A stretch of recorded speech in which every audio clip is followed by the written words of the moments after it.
is yours, Jael. Good afternoon, everyone. I'll be your moderator today. Let's embark on a journey of exploration, discussion, and insights with our esteemed panel of experts.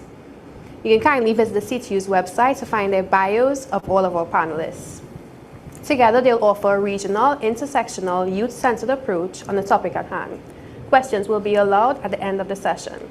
So without further ado, let's begin this engaging dialogue and uncover the valuable perspective that our speakers have to offer. So first, I'd like to offer a question to all of our panelists.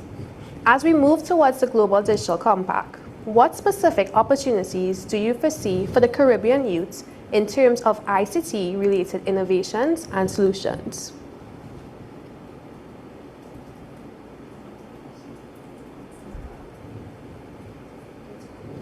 Maybe I can Mr. Hackshaw, would you like to begin? You want me to repeat it? No, that's fine. Okay. All right. Hi, welcome everyone. Thanks for having me in your session. So I think, so obviously with the youth role in ICT and internet governance going forward, I do think there's a serious role that youth can play in sustainability. So us adults, us the older heads have come and, messed up the place with all of our great ideas and our great inventions.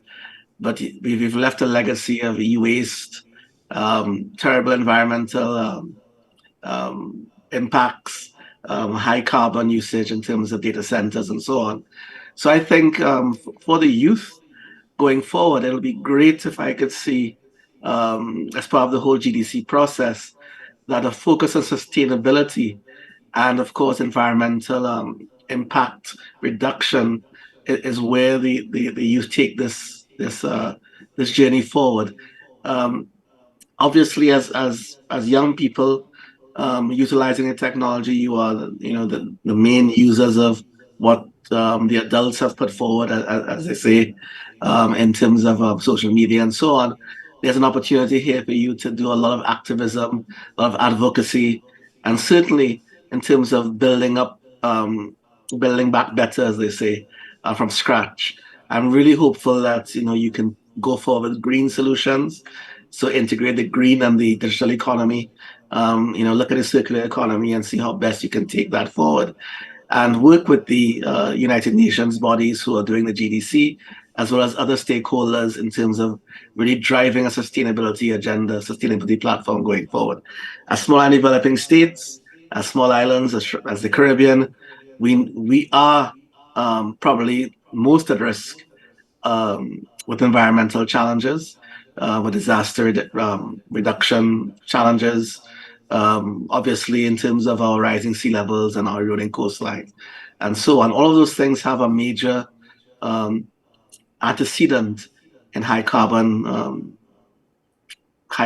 activities, and I'm really hopeful that one of the major thrusts that you could take going forward is working with us as the older generation to ensure that the digital economy is certainly more sustainable and more green going forward. Thanks very much. Thank you, Mr. Hackshaw. And I see you mentioned activism, and Ms. O'Brien's face kind of lights up a bit. So we can lead right into you and you can give me your views. I want to thank Tracy, who I think has always, been an advocate and a huge agent for including youth in the activities that are going on. I do think for me, young people or youth or, any person within that category, they don't just need the opportunity to be included. They need to be given meaningful leadership opportunity. And we don't just want to have, conferences where we have young people talking about ideas and programs and things that they want to do. I do think that the activism that is happening really leads to the meaningful engagement of youth when it comes to policy making, when it comes to leadership, government, whether it comes to the way that budgets are being distributed, to make sure that their voice isn't just heard, but also counted when it comes to the decisions that are being made. So that's why I lit up, because youth activism very often, I think, doesn't get as much respect as it deserves in the policy making and the leadership aspects of change within the decisions that are being made. So that's my input. Okay, thank you. Before we go to you, Ms. Cooper, Mr. Pierozzi. Sure, and congrats to both of you. Full marks on your Italian, Caron. You both nailed the name, so well done to you. So we are based in New York at the office of the Tech Envoy, and we are providing support to Run and Sweden. They are the co-facilitators. So we are, so to say, almost the referee in the global digital compact process. So maybe my observation is not gonna be on the content, because the content is what we want to be shaped also from the youth, but on the process. So we feel that the great contribution and also the great opportunity for youth in the Caribbean is, again, to push the agenda, is what Maria was just saying. So just not to have a merely representative role function in some fora, but also to shape the agenda. And shaping the agenda might also be pushing the international community, pushing the member states at all levels to flag several issues that might be, for instance, what Tracy was mentioning about sustainability. And also, and this is my final remark on the role that they could contribute, is to show policymakers the connection between different items. We don't have to think in silos, and we heard this over and over again. And maybe the youth can have a dynamic role in showing us and in showing member states how technology has to do with climate change, how technology has to do with human rights, and so on and so forth. So the role in pushing the agenda and in connecting the several issues that the Secretary General of the United Nations put forward for the Global Digital Compact is going to be very, very important. Thank you. And I think it's really important because we need to not only understand, but really put into action that youths are the leaders of today. So I'm really glad that we have Ms. Cooper on the panel with us to really give that youth perspective. Thank you. So as a youth myself, the opportunities that I foresee for the Caribbean are inclusive of digital transformation.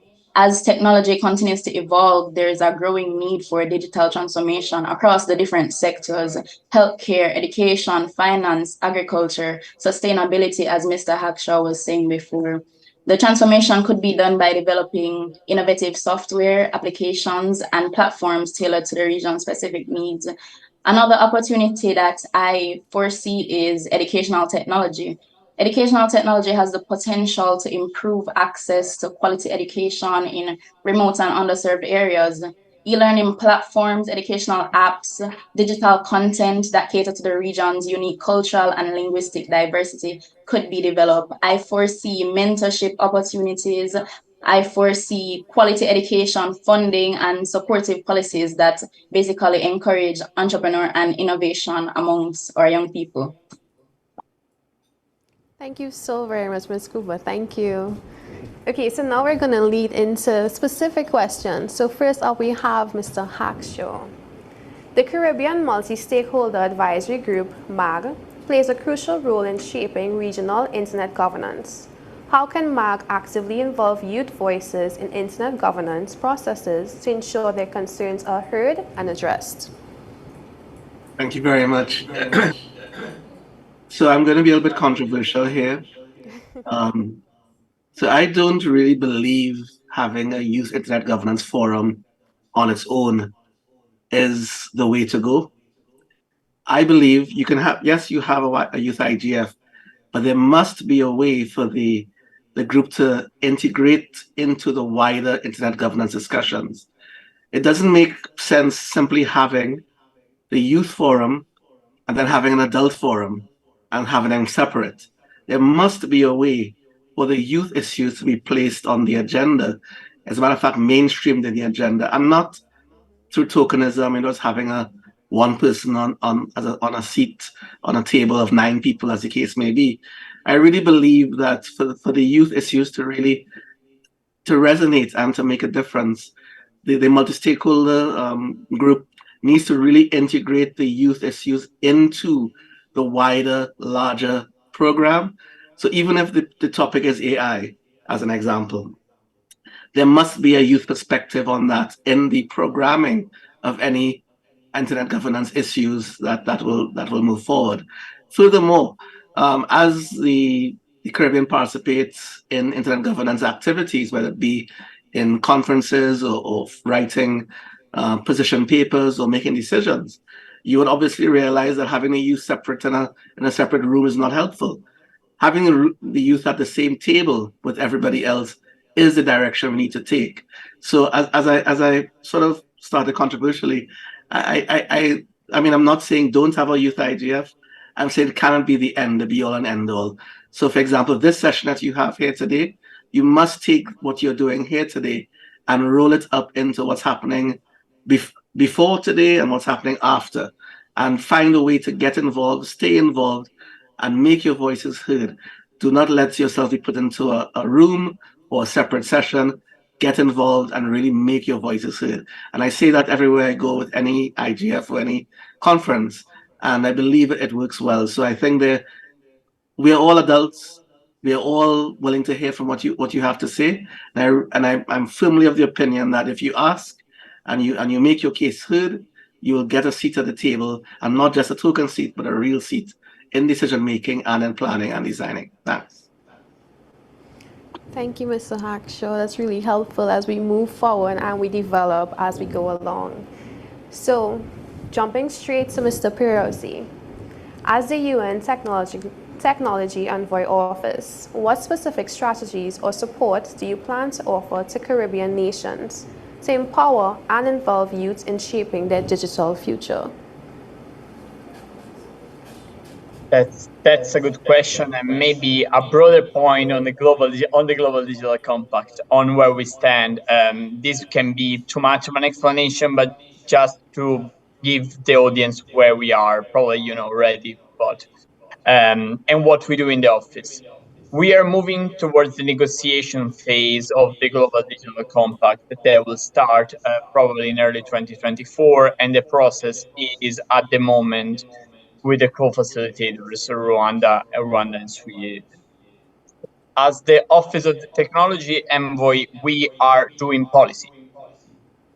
That is not just expectation management, but it's just to clarify which is our role. So the contribution that we can have and we want to have for youth and for the Caribbean region is to bring clearer policy guidance that everyone can use. And I'm gonna make very concrete examples. So one project that my team is involved on is called the Common Blueprint on Digital Transformation. There will be an opportunity to have an end-to-end guidance for member states and especially for small countries like the SIDS and like a lot of Caribbean countries, to have a digital transformation strategy that is inclusive, that has the participation of the whole society, and it can be an end-to-end process to address the several strands of digital transformation. When it comes more specifically to youth engagement, let me mention very briefly two initiatives. One is the initiative that the Secretary General proposed on the policy brief of the Global Digital Compact. That is the Digital Cooperation Forum. The idea of the Digital Cooperation Forum is to build on existing initiatives such as the IGF, and to have an annual forum where all things around digital technologies, not just internet governance, can be discussed. And we are envisaging an active role for youth, and that could be the occasion where, thankfully the echo is faded now, so it's better. I can hear myself. Sorry about that. And that would be the occasion where youth can have their voice heard in just one forum. And maybe something else on artificial intelligence, that is the topic of the year and the topic of the day. The Secretary General is creating an AI advisory body that will be advising the United Nations on artificial intelligence. The call for nominations is open until the end of the month. and the body will be announced by the end of September, most likely. And I'll share the link in the chat. It would be great to have a lot of nominations from young people and from people from the Caribbean and the Caribbean youth. That would be one of the most active way in which the region and the youth of the region can actively contribute to what is policy development for the future and in all this discussion around AI and its governance. I'm going to share the link in the chat, but that is part of the concrete initiatives where we would really like to see an active engagement from young people and from the region, and we are working with the UN Youth Envoy on this. Back to you. Thank you, Mr. Pierozzi. It's always great to hear of the opportunities, but we need to always remember a step further needs to go, because oftentimes a lot of youth aren't aware, like we spoke about earlier. So we need to also remember that in these discussions, how are we going to get the youths to become aware and to become engaged and close that divide. So Ms. Cooper, now we go on to you. Could you share specific initiatives or programs that your country has implemented to harness ICTs for youth development? So my country, Jamaica, has implemented many programs and initiatives to harness ICTs for youth development. The Technology Advancement Program, TAP, is an initiative implemented by the Universal Service Fund that engages unattached youths aged 18 to 29 over a period of 12 months in ICT training and apprenticeship. A more popular one is eLearning Jamaica. The eLearning Jamaica program aims to enhance access to quality education through the integration of technology in schools. It involves providing schools with computer labs, digital content, and teacher training to improve digital literacy and educational outcomes. There is also the National ICT Strategy and Policy. Jamaica has developed a National ICT Strategy and Policy framework that outlines the country's vision for leveraging ICTs to drive economic growth, innovation, and social development. This framework guides implementation of various initiatives and programs. Even more recently, there has been work to establish internet access in 690 schools via the island-wide broadband network, which is projected for completion by the end of 2023-2024. Though there is still more that can be done to help, there is always more that can be done. I applaud my country for their efforts so far. Back to you. Thank you, and I applaud you for participating and taking advantage of the initiatives that they have available. Okay, Ms. O'Brien, what measures has your country taken to ensure that young people are actively engaged in shaping ICT policies that affect them directly? So in Trinidad and Tobago, I do feel that we've always had a very strong youth leadership movement. I do feel that there's been a lot of inclusion of youth when it comes to conferences or stakeholder engagement opportunities, even by TTMAG or our Telecommunications Association, or even ourselves as Google WomenTechMakers or Google Developer Groups. Recently, the Ministry of Digital Transformation has had consultation, stakeholder consultation. I do feel that youth organizations or NGOs were also part of that. However, I do think there's a lot of work to be done, just as we were talking about earlier, when it comes to meaningfully engaging youth, when it comes to policy making. Stakeholder engagement, for me, is something that very often is like an initial phase of policy information or data gathering. However, we really need to start seeing young people being put in leadership positions where they have a vote, where they have the opportunity to inform decision making, not just influence decisions. And I do think that is the movement that you're seeing right now globally with adolescents and young adults. I do believe that one of the other things that is happening post-COVID-19, as we know, young people, or adolescents and youth, were some of the most highly impacted by the COVID-19 pandemic when it comes to their health, when it comes to opportunities, access to technology, all of these things. And I do feel that you're seeing a movement, including the UN and the WHO and other groups, to really give them the opportunity to have leadership and inclusion with policy making. So I do feel that you've seen a lot of stakeholder engagement with youth. We have a lot of youth leadership communities, a lot of youth that is being trained in ICT skills and career building initiatives when it comes to youth. However, when it comes to decision making and actual power, power for young people to have when it comes to what's happening with their digital future, there's a lot of work to be done. Thank you. And I feel as well a lot of young persons, a lot of youth aren't involved in the conversation. I don't even think they know where to begin. It's all beyond just going on Facebook and Instagram. It's very new for them as well. So Mr. Hackshaw, we go back to you. As part of the Global Digital Compact, what mechanisms does MAG propose to strengthen collaboration between stakeholders to foster youth-led digital innovation and entrepreneurship in the Caribbean? Thank you once again. I think the missing link, it's been mentioned several times, the idea of mentorship, and especially in entrepreneurship, the lack of mentorship in the region.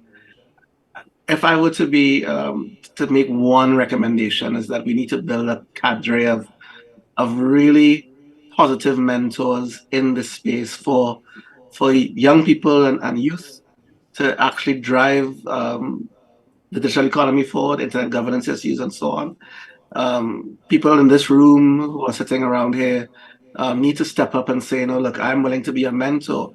You yourself said, where do I find the opportunities? How do I know where to go, what to visit, etc.? So obviously you can search online and you can do what you need to do, but mentors will help. Mentors who have done it before, who have been successful or failed, and can tell you exactly what not to do, I think is a critical pathway forward. So if I to make one recommendation is to build a network of mentors that the Caribbean Youth Internet Governance Forum, the CYIGF, the CTU can work with young people to ensure that they find a great path forward in the internet governance space, in entrepreneurship, in the digital economy generally, and ready to find access to financing, because as you know, we have all these hackathons and then it all falls away because there's no there's no sustainability of that either. Just do something, build a product, and then disappear. I really dislike that kind of approach that we take in the region. So I really would like to see that change. And I think with mentorship and with sustainability measures built into programs like that, we can go forward. So I would like to see the multi-stakeholder group take those measures, go forward, and not do the same things over and over. Let's stop talking. Let's start acting. Let's start making things happen, make a difference now. And I don't want to come here next year and we talk about the same things. Let's talk about having a platform, a mentorship platform that you have been working with over the last year and your successes, as opposed to what can we do. I don't like the what can we do discussion. Let's not put something in place. Let's just do it. Thanks. Thank you. I love the call to action. Okay, so Mr. Pierozzi, the Global Digital Compact aims to foster global collaboration and partnerships to address digital challenges. How can the Caribbean region benefit from this initiative, particularly in the context of youth development? Thank you. The first word that comes to mind is capacity development.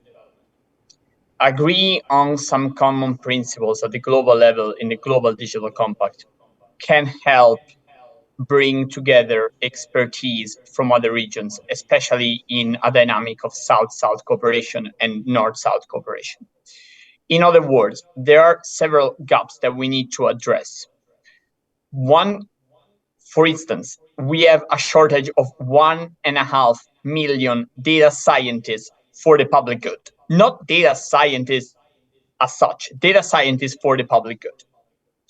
We need to bundle together expertise coming from different countries, from different regions, and this is all more important for the Caribbean region that is a highly diverse, a lot of member states, and also different languages. And we need to bring that expertise together. This is something that the Global Digital Compact can help us doing. It can bring us lessons from other regions. It can bring experts from other regions or from other countries and apply them to their context.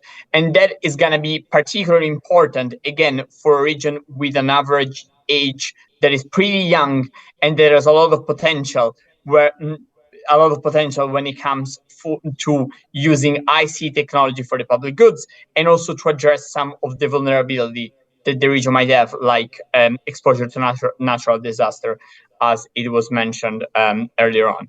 I'm seeing also something in the chat. Let me jump back on artificial intelligence. Someone mentioned the AI advisory body and its participants. Again, this might be relevant in the dynamic. It was mentioned we must fund the advisory body. There will be funding opportunities.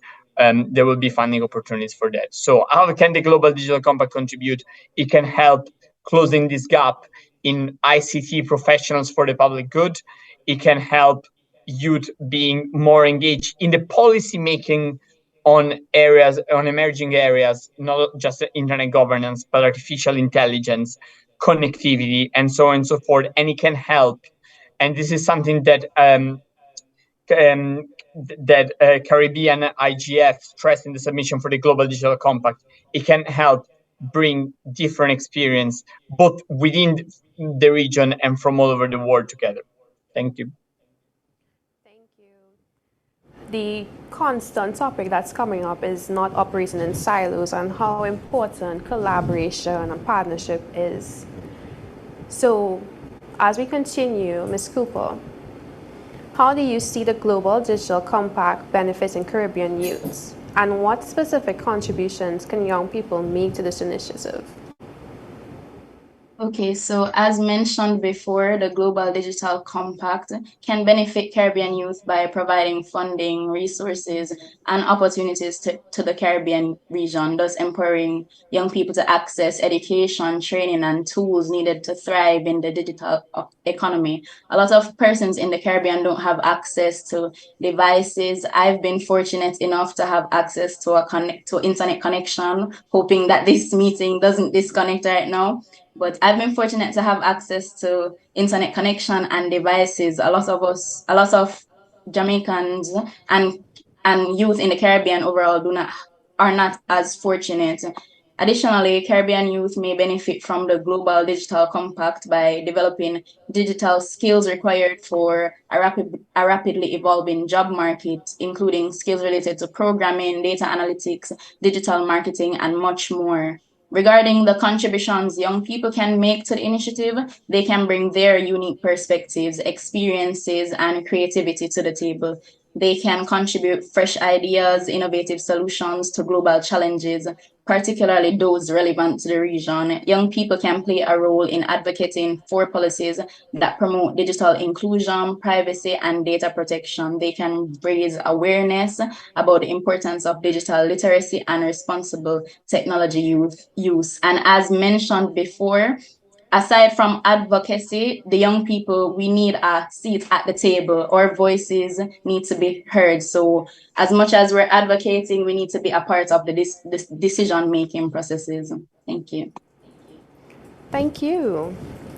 So Ms. O'Brien, we go quickly to you. We put in CTU on the hotspot here.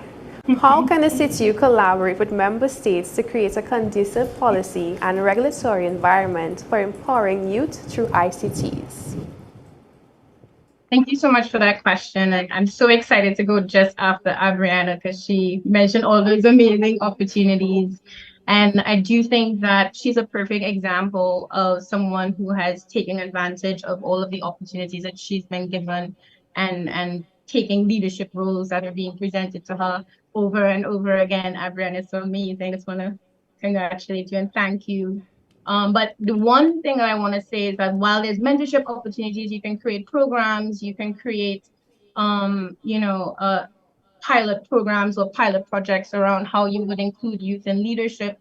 While all of those explorations may take place, the most important thing that I see is that there needs to be some sort of oversight body that is evaluating the inclusion of youth. And as someone asked in the questions and answers section, inclusion of youth doesn't just mean inclusion of young people who are currently pursuing technology, but definitely opening up these opportunities and these platforms for influence and decision-making contributions to all persons of different abilities, different backgrounds, different even different academic or skill-based areas. I do think that we have to make sure that young people are being included on all fronts, especially the inclusion of adolescents. It came up in a program, a discussion that we were having earlier with a mental health program that we're doing for adolescents in Trinidad and Tobago. And the reason why adolescent inclusion is important is because most adolescents don't have a lot of decision-making power over their own life. It's really what they've been exposed to, what people are bringing to the table for them. So it's really important, I think, for us to have oversight on how we include young people, for there to be accountability with what promises people make to youth.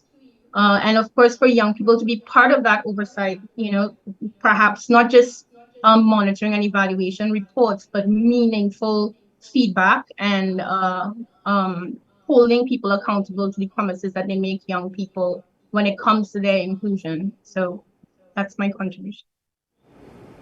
Thank you.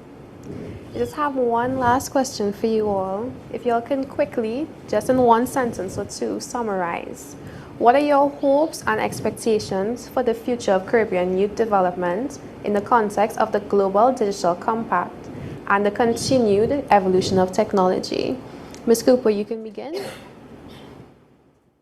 Okay, so I hope to see the Caribbean youth empowered by the Global Digital Compact to leverage evolving technologies for inclusive education, innovation, entrepreneurship, and sustainable solutions that drive regional growth and collaboration. Thank you. Ms. O'Brien, you want to continue?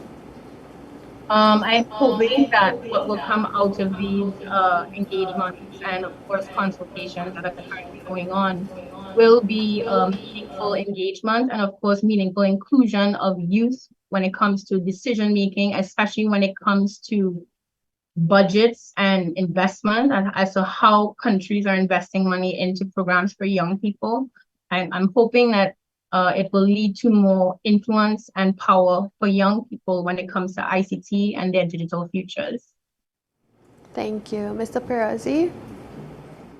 From a secretarial perspective, I would love to read the final text of the Global Digital Compact and to know that one sentence, one part was there because the youth in the Caribbean wanted that part to be there. And at the day-to-day level, I would love to talk with colleagues or external and to tell me, hold on, you should really listen to these people because they have something to say. Thank you. Mr. Hackshaw, lastly to you.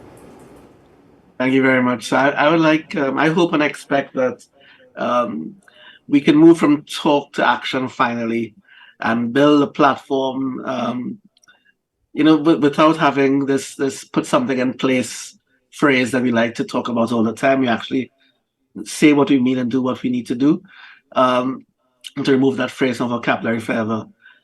Digital mentorship, I think, being the first and foremost aspect of what we need to do on this platform, and that will support and catalyze the opportunities presented by the digital economy for youth in a sustainable and meaningful way. Thank you, Mr. Hackshaw. So now I want to open up the question and answer segments. So we have some loaded up here. Christopher, full participation, and there must also be inclusion of persons with disabilities, especially blind and visually impaired. We need integration, trust, credibility, and adding to full discussion. Ongoing engagement is key. Thank you. Deidre Williams.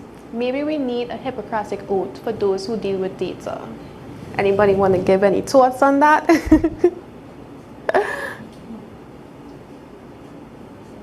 Maybe I can say a few words. So I think, you know that Sif once said that privacy is an anomaly. What he meant by that, I'm hearing a very bad echo. Sorry about that. What he meant by that is that in the current environment, young people in particular, but certainly digital economy participants, do not understand or fully appreciate privacy, because at one time in our history, privacy was, we lived in open environments. We didn't wear as many clothes, and if every time the society evolves, privacy has a different definition. So it seems as if privacy is evolving yet again. Because how many of you read terms and conditions when you open your app or when apps are changing and they're saying, we have our new privacy terms and conditions, please read from A to Z and click here. You just click here, don't you? You don't exactly know what you're clicking on, etc. So the idea of data and data privacy has been evolving, I think, over time. It appears that certain people don't seem to care anymore. I'm not sure if that's a true statement, but that's what it looks like. And it's a dangerous environment that we start to face, because when you click yes on those terms and conditions, your data becomes available. Even the Zoom platform that we're using, there was a recent,